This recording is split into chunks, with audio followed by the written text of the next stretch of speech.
Men of War number 4, written by Ivan Brandon, art by Tom Derenick. We left off last issue with the troop being held basically in a trap. There was no way out when one of the privates named Corba,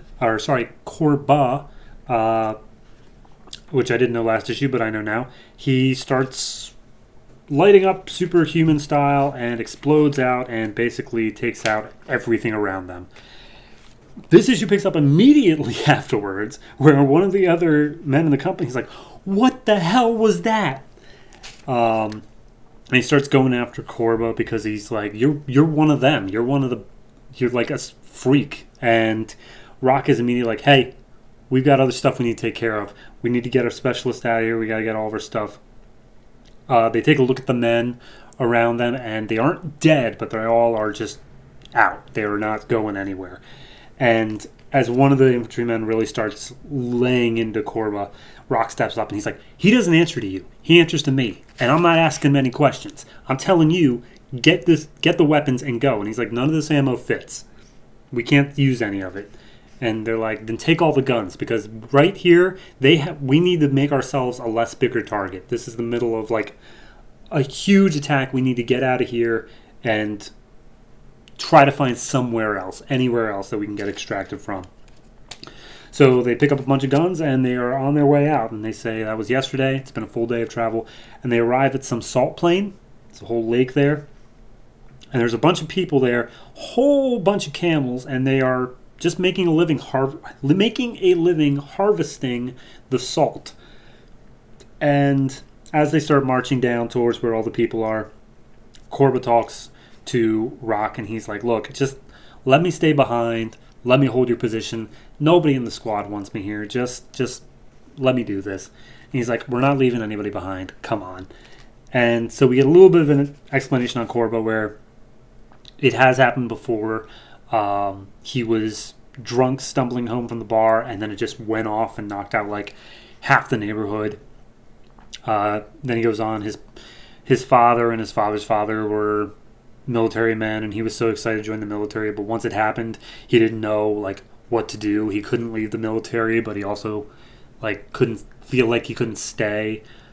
He was just hoping that he would just die in combat eventually, but he feels like God has forsaken him, and he's like, "Look, I'm not leaving you behind. Stand up straight. Let's go."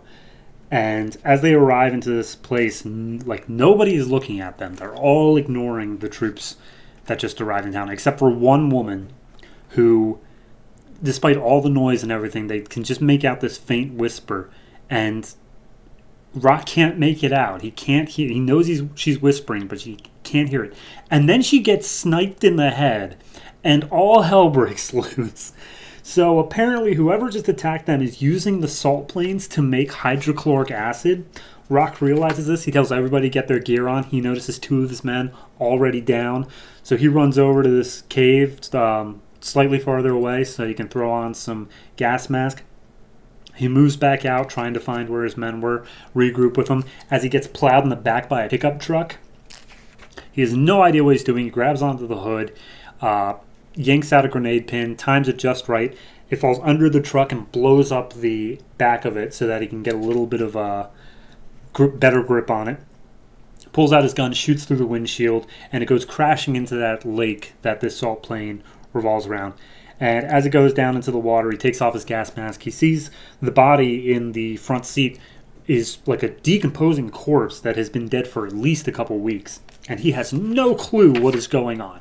He is completely out of his depth here, and he realizes whatever enemy they're fighting has outclassed them by far. Because of the density of the salt water, even with his gear, he's rising up to the top of the water. As soon as his head pops up, he gets a breath. He gets a lasso, a noose around his neck, and he's pulled up out of the water by that. He grasps it. He tries to get a hand on it. Then a boot comes down and lands on his hand. And whoever was holding it just asks Rock, like, "What did you say?" And as Rock stares up at him, we see that it's a dude dressed fully in black with a giant gun and a red X just over his face, like actually carved into his face, saying like, "Wow, you guys are American." And that's it. That's where we leave off. I am still, this is, This is like a masterclass in how to get me to care about characters. Like it all. Like, going into this, I could not give less of a crap about any of these guys.